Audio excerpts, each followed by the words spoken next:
Now let's talk about the game that we've all been waiting for. I think, every Arsenal fan has been waiting for this game. I think, frankly, since last season, when we went there and absolutely got dismantled by Man City.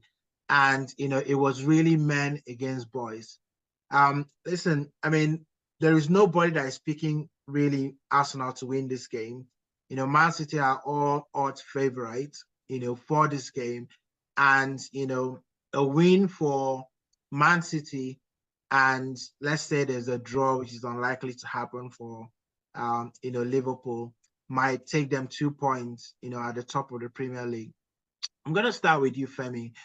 What makes this Arsenal team a team to be trusted at the Etihad?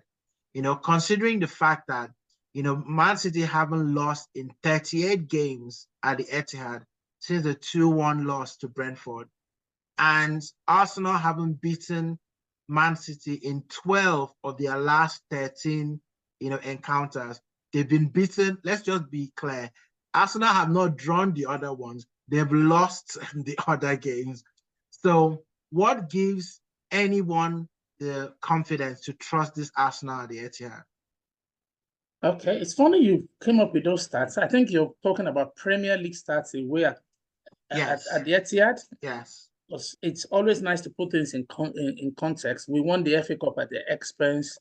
We've beaten them in the last 2 or 3 games that we played at the Emirates and at Wembley. So I don't think that we've beaten them only once in the last couple of years in the Premier League. We beat them in the Emirates this season, but last season they beat us home and away.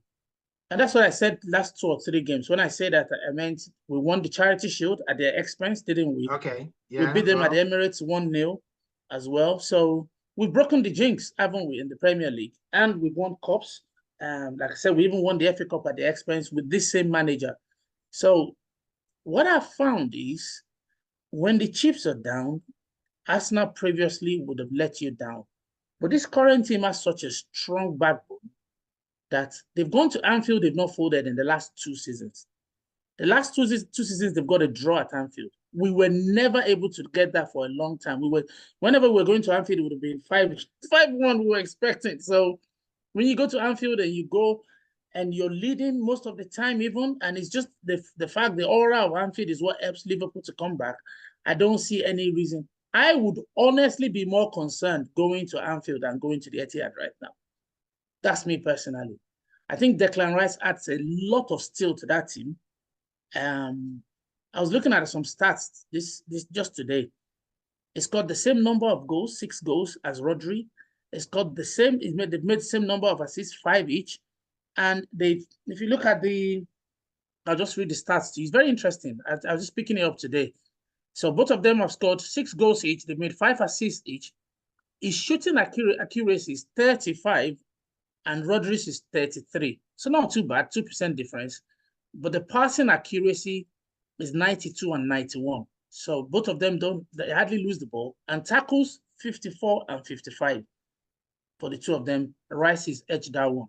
But if you then take it further, you'll find that Rodri has completed more passes than Rice, but that's only because Man City have the ball more times. So he's the leading passer of the ball in the Premier League with 2,428 passes. But what I also found that was very exciting is the fact that even though he passes the ball more, actually Rice carries the ball past defenders more. So he's carried it 247 times, which is the number 1 in the Premier League. And Rodri is done 211. And Rodri is actually somebody you think would drive more, but actually Rice goes past people, which is very exciting to know. He's the number 1. And Rodri is only number 4 in the Premier League. Rice is number 1. So when it comes to ball carrying as well, he's carried it 380 times, which is first. Rodri is 361, which is second. So the 2 of them are very close in terms of listening. And if you look at Rodri, you think he's like infallible. You he's the most important person in that Man City team. Every time he's not played, they've been suspect. So everything he's done for Man City is exactly what Rice is doing for us right now. So I talk to Arteta for getting a player that can do exactly what someone who's led Man City to the title is doing. And then he's scoring goals, just like Rodri is scoring goals. 6 goals and 5 assists in the league for the two of them. The same shooting accuracy, the same passing. He's even got a 1% passing accuracy better at 92%. So that match at the Etihad, will the team be faced 100%? Not. Now, of course, on the day, many things will come into play. VAR, a dodgy decision. We had it at Old Trafford when we had a legitimate goal that was chopped off. So things happen. You might have a goal. I was very, very, very lucky to see a Sky Sports analysis today. We all remember John Brooks, this new referee that is tall and looks very competent, doesn't he? Yeah. And he was interviewed by Sky Sports, and he gave a lot of analysis into what they do before games. They have a coach each, and his own coach is Andre Marana, who used to be a Premier League referee. Every 2 weeks, the referees meet for 2 days. Would you believe it? They have a 2-day camp. What they do is they prepare for the games in advance, and then they review the games they've played. So for the next 2 weeks, they tell you all the games you'll be managing, and then they tell you the set piece routines, everything to expect in a game from the opposition teams that you're actually looking at. So you know how Ben White will stand on the toe of the goalkeeper? The referee already knows he's going to do that because they said they are video analysts. He said it's the best time to be a referee because everything to expect, they would have coached them. The video analysts will be there. Then they have independent panels of ex-managers and players who also come in to discuss the previous games and what they think how they may have better managed it from the perspective of a manager and a player, people who have played at Premier League level. So the referees are actually genuinely very well equipped for the job. So if everything goes okay and there are no dodgy refereeing decisions, I don't see any reason. Because Man City, the last time they played us at the Emirates, I don't know if there's any Arsenal fan that can raise his hand up and say they were not frustrated with some of those decisions. But this new system that they've introduced should really help the players, the referee understand how Man City play, how Arsenal play, and then we have a fair ground. So I'm very confident that Man City will not overrun us on Sunday. You win some, you lose some, but I am sure we'll give them a good game. And why can't we win if everything goes our way on the day? So Faith, Femi has waxed a lot of lyricals, about what we are about to do. I'm feeling so strong. what we're about to do. Listen, some bad. My head is touching the moon. We don't start, man.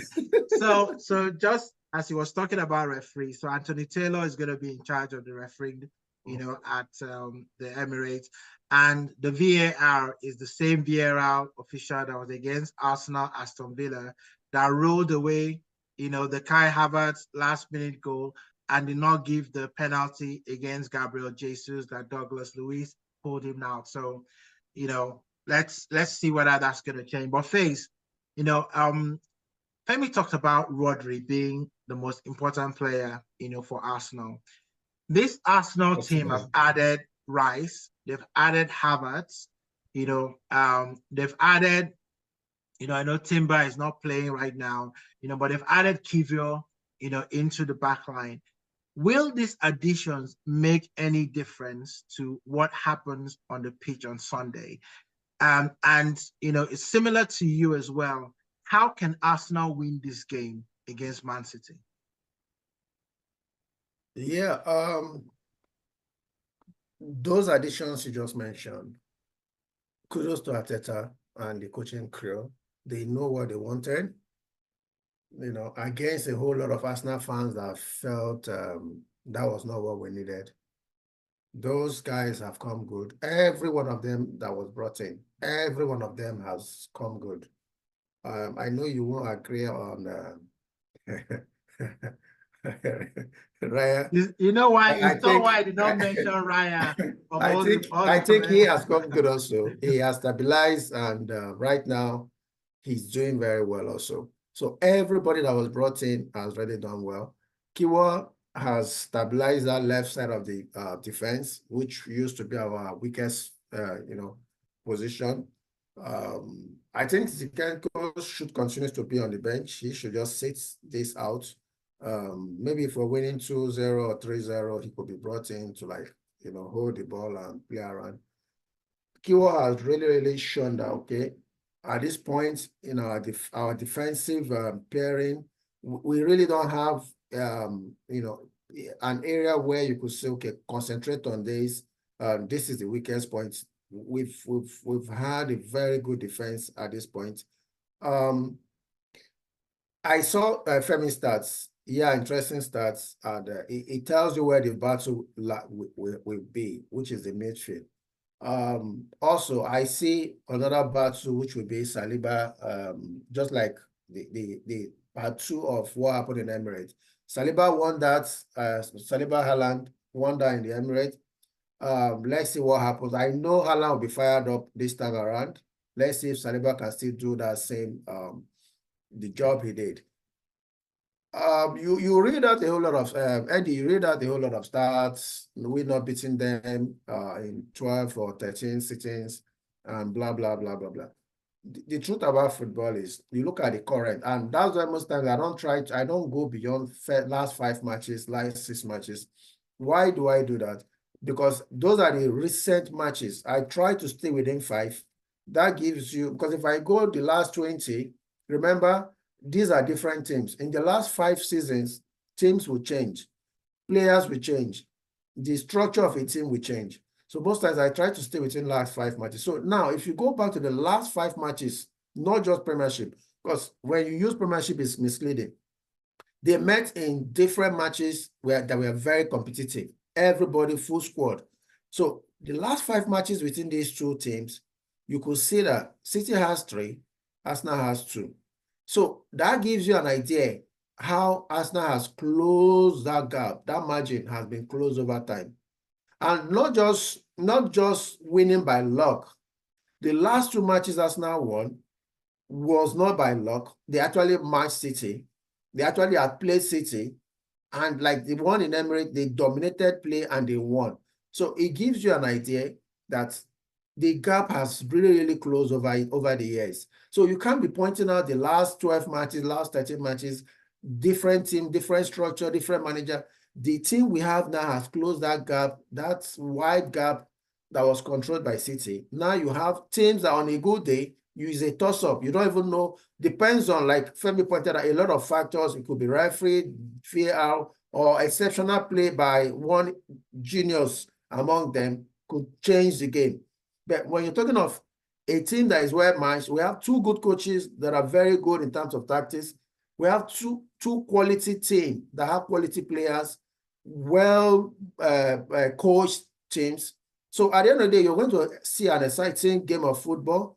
Then who wins determines maybe the tactics deployed by the coach, or it's an ongoing thing. Things will be shuffled. So we're going to see a whole lot of coaching in this game.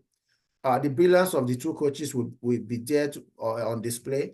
We're going to see how those players adapt to those tactics that will be done by those coaches. And individual play will also come into effect, because we're going to see quality. One person could take the game by the scruff of the neck and change the entire game.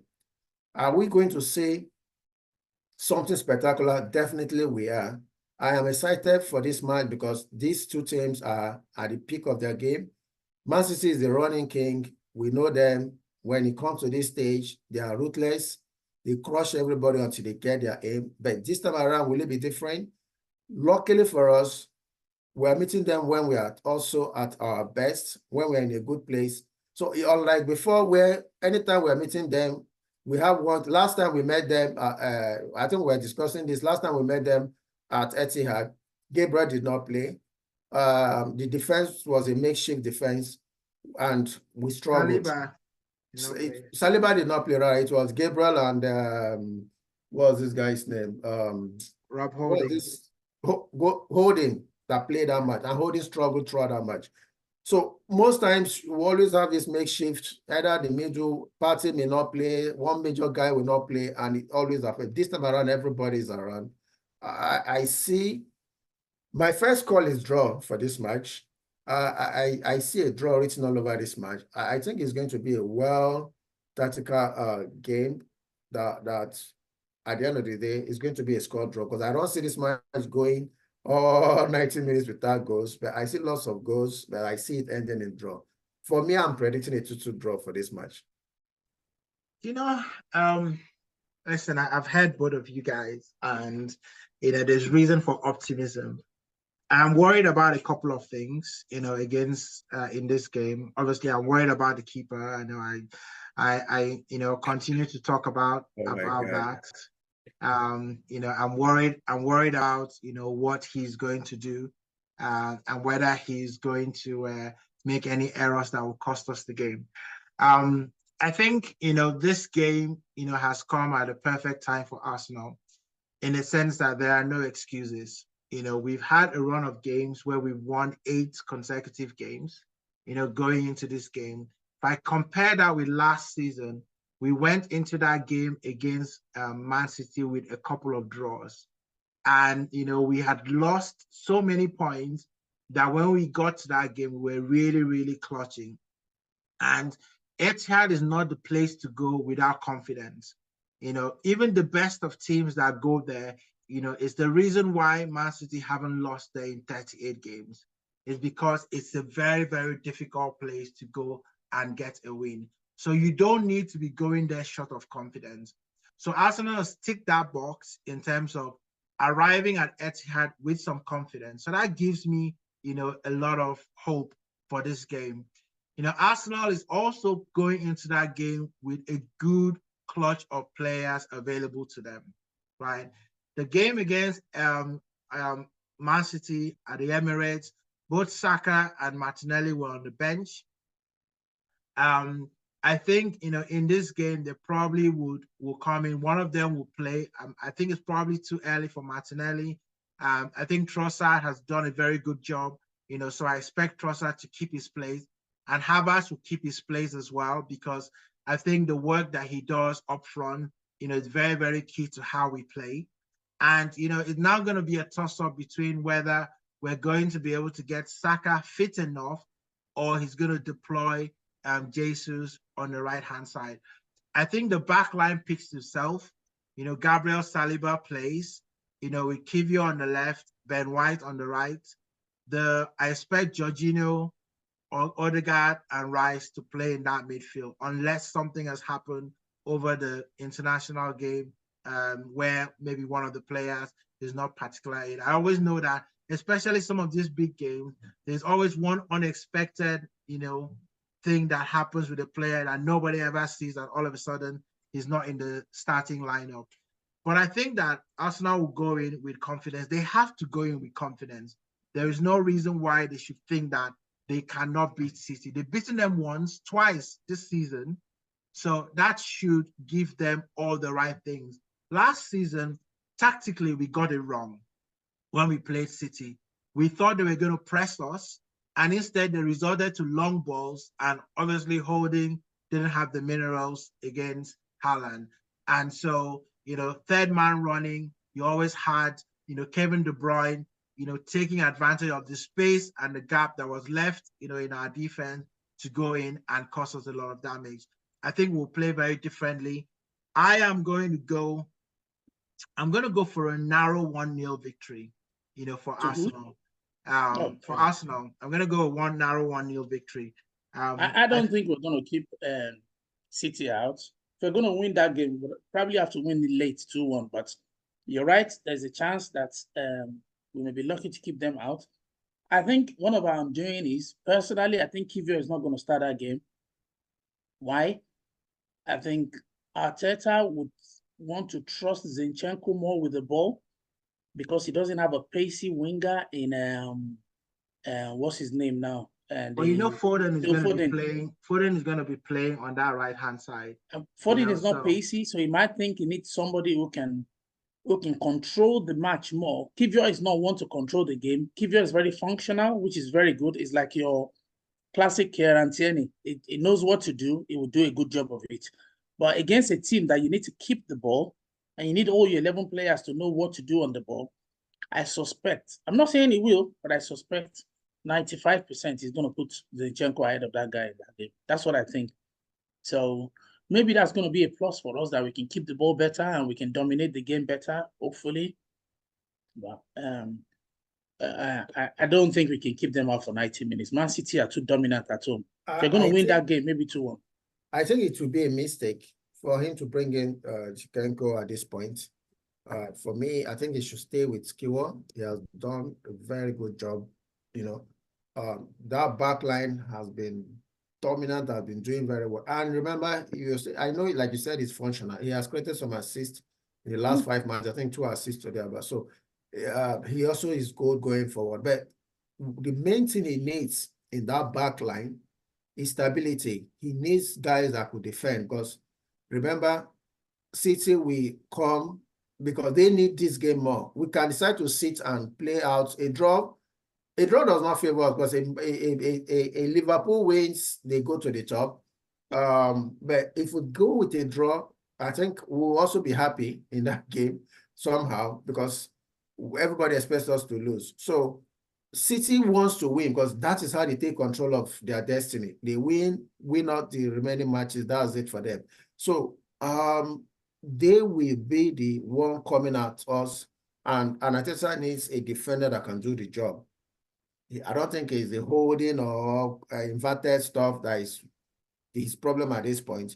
He wants a defender that can defend very well. Yeah, and but I just suspect who knows? De Bruyne may play. If De Bruyne doesn't play, this guy could play in the middle. I don't cannot play from the flanks. So I don't see De Bruyne not playing. I think De Bruyne plays this game, and Bernardo Silva is always his candidate. You know, when he plays against Arsenal, because he knows how to do some of the dark arts. You know, against Arsenal. So you need a very good defender for those guys, but they're very skillful. Yeah, he's very skillful, and also he adds an edge because he has this unsuspecting, attribute that nobody really, considers Bernardo Silva as the player to watch for. You're thinking about, Foden, you're thinking about Odegaard, you're thinking about Haaland, but he's equally as effective, especially in that final third. So I think he plays in this game. I won't be surprised if Rico Lewis plays this game, for Man City, because he always tends to, kind of think about what Arsenal is going to do and try and nullify that. So if anyone is going to be coming into the midfield, I think that would be Rico Lewis' job to go in and try and, match, what we're doing, in that midfield. So if we're doing Kivior coming into the midfield, or if Zinchenko plays, which I hope he doesn't, lately it's been Ben White doing that inverted stuff. Rico Lewis, probably the player that is going to come in and bring to kind of combat that. Akanji, I expect him to play. Ake always plays well against Saka, so I should expect him to also lace up his boots in that Man City game. Reason why I am thinking that it's going to be tight is that, it's the last couple of games, starting from the Community Shield to the game at the Emirates, you've seen that Arteta has changed his tactics somewhat when he plays Man City. We are not allowing them to counter press us, and we are completely open. And usually when we press Man City, and they counter press us and we lose the ball, a couple of times, you watched that game last season, it was almost someone sitting almost like a quarterback position and then passing that ball, long ball, to Haaland, hold it up, pass it to De Bruyne, who was running over, and completely take out the passing and pressing game from Arsenal. So I think that, Arteta is going to be wary of that. So it's going to be a real tactical battle. And let's hope that it's not down to an error or a mistake this game.